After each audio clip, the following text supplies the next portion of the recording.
Anne Boleyn, Mary Queen of Scots, and Sir Walter Raleigh all have something in common.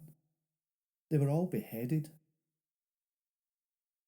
Off with his head is a Shakespearean line from Richard III, first performed in 1633. Beheading was always the traditional execution method for British nobility and people of rank through the ages. However, in different cultures, the taking of heads have had a variety of reasons, including the belief that if you took another man's skull, they would become your slave for eternity in the afterlife. In today's episode, we'll be looking at some of these headhunters.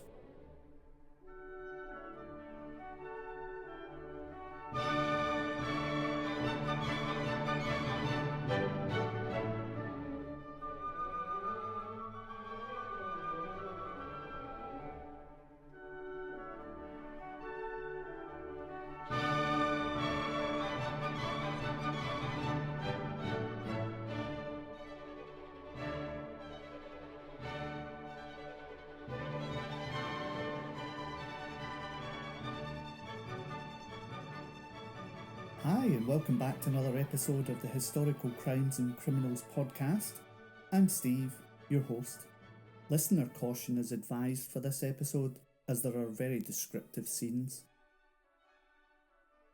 So, when we think of headhunting, we envisage a predominantly Pacific, South American, or African practice.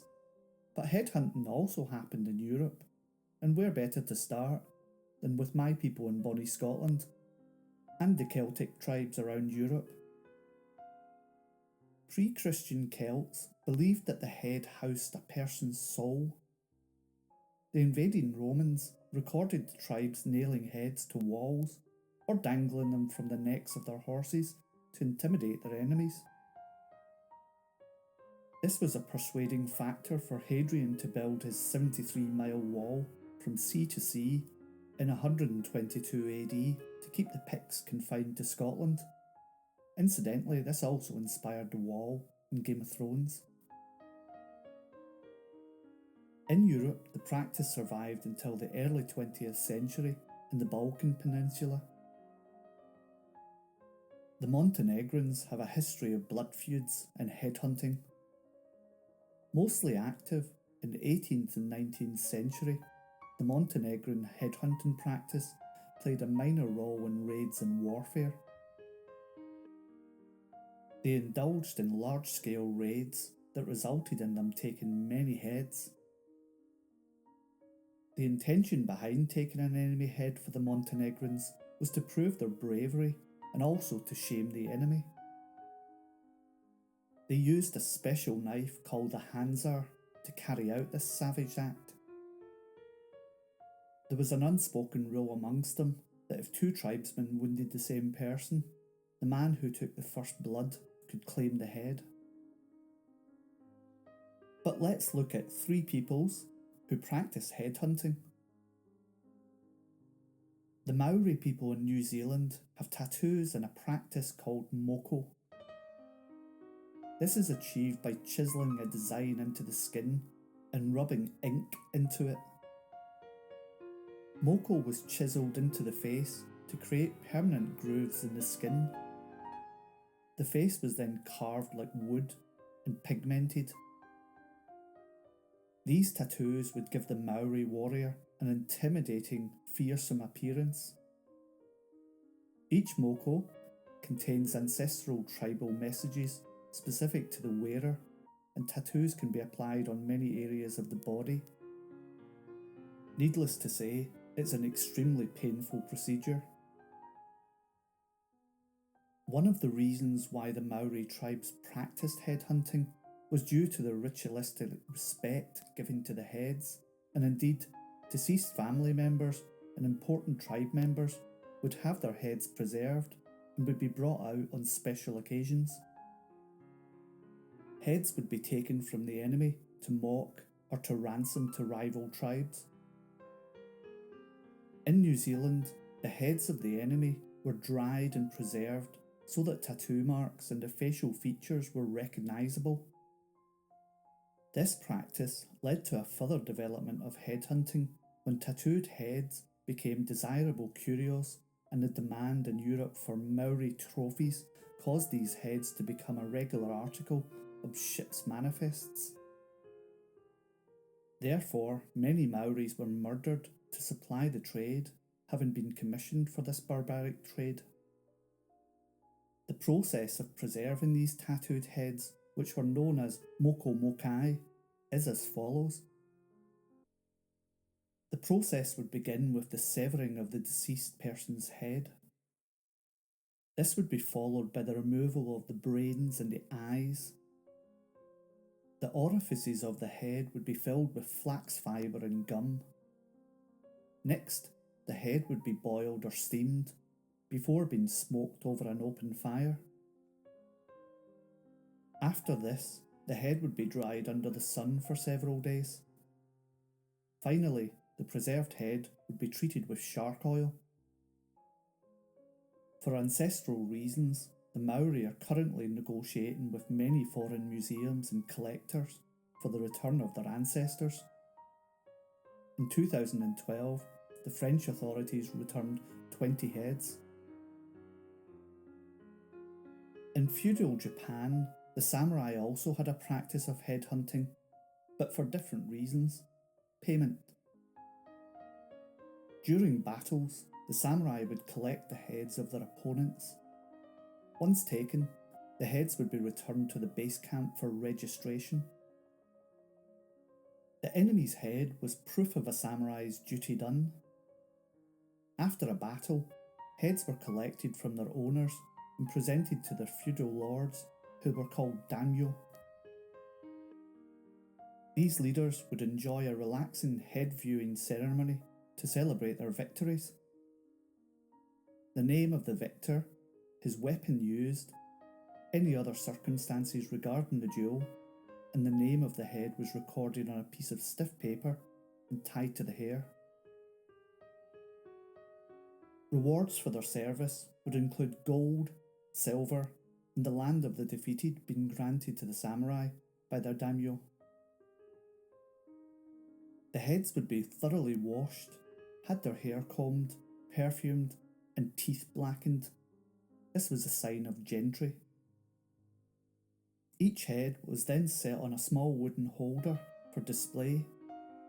This was the role of specially trained women. One such woman was Oan, the daughter of a samurai. She experienced the horror of sleeping beside a collection of severed heads in Ogako Castle in the time of the Battle of Sekigahara in 1600.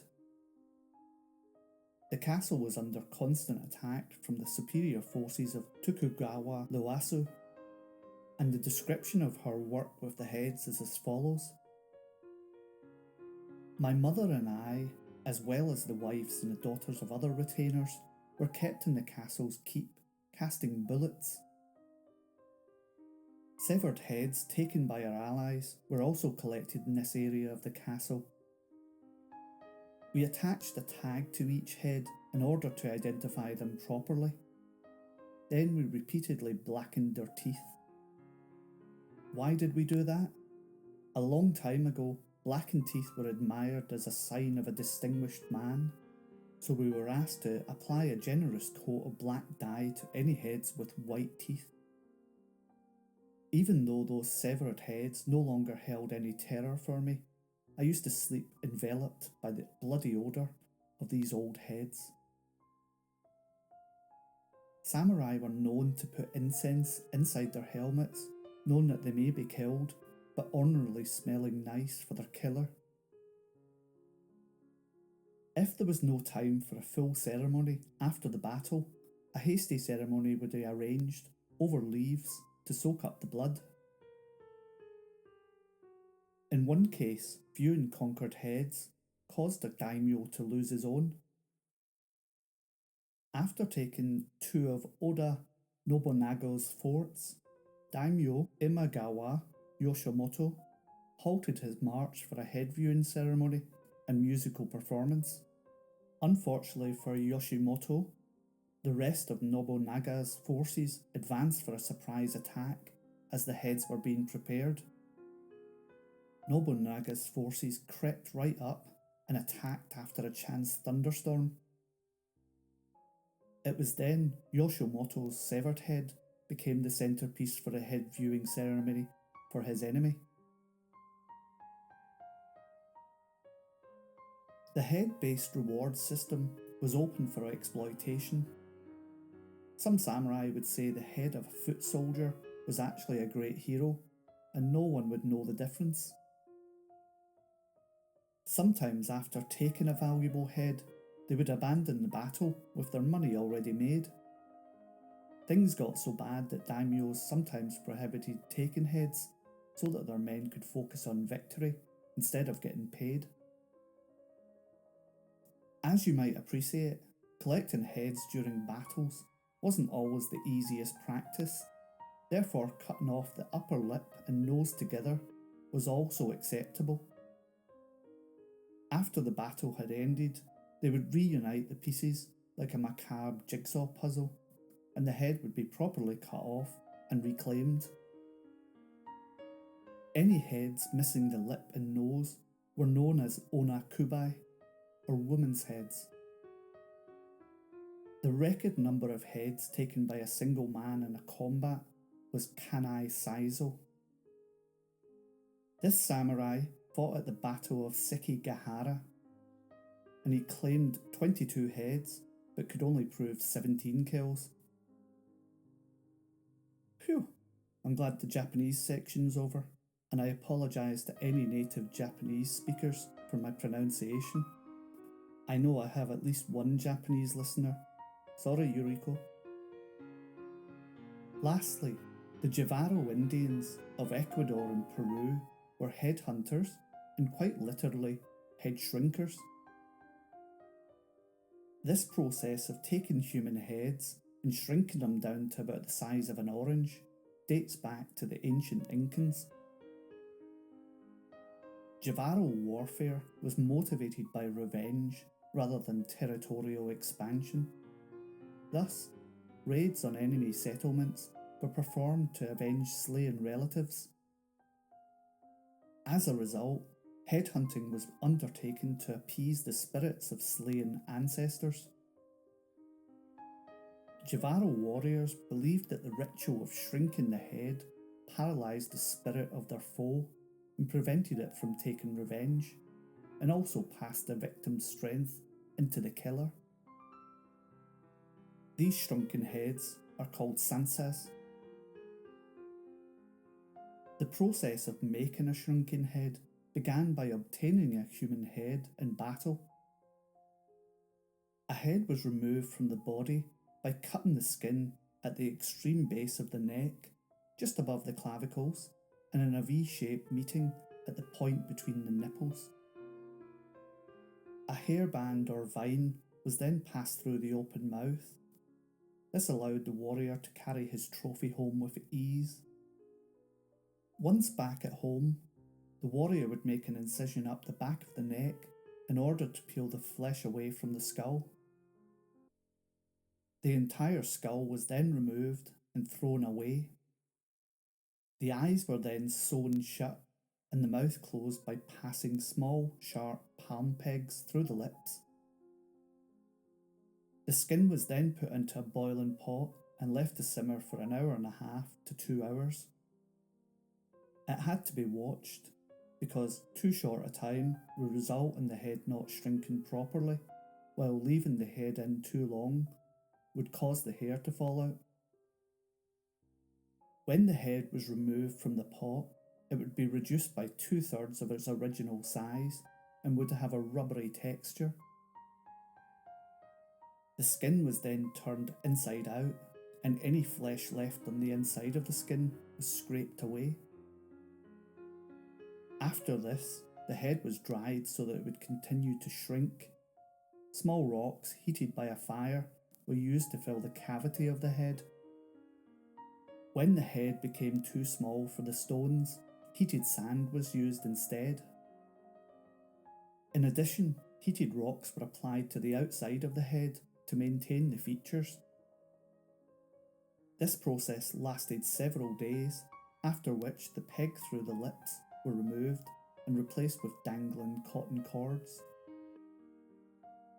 Once the miniaturized head reached the desired size, the Javaro used more hot stones on the outside of the face to both seal it and shape the features. Charcoal ash was then rubbed on the skin to darken it and keep the avenging soul from exiting the head. The mini head was then hung above a fire to harden it and blacken it. Finally, the mouth was sealed for good with a string. Once this was completed, the head was attached to a cord through the scalp and worn around the warrior's neck. The process of producing the shrunken head ended with a celebration and a feast. Once these rituals were complete, the shrunken head had served its purpose for the warrior.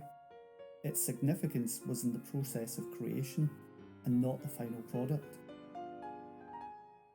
Robert Ripley collected his first shrunken head from a trader in Panama City in 1923.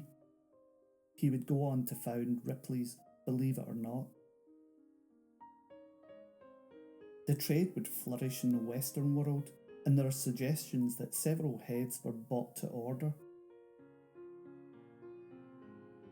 The practice of head shrinking is now banned, yet the Javaro still do a good trade in replicas of shrunken heads. They are clearly labelled as replicas and are made from animal products. Well, that's all for another episode of the Historical Crimes and Criminals podcast. I hope you enjoyed that. If you want to see pictures of these heads described in today's episode, join me on the Twitter group, the Historical Crimes and Criminals podcast, to view these.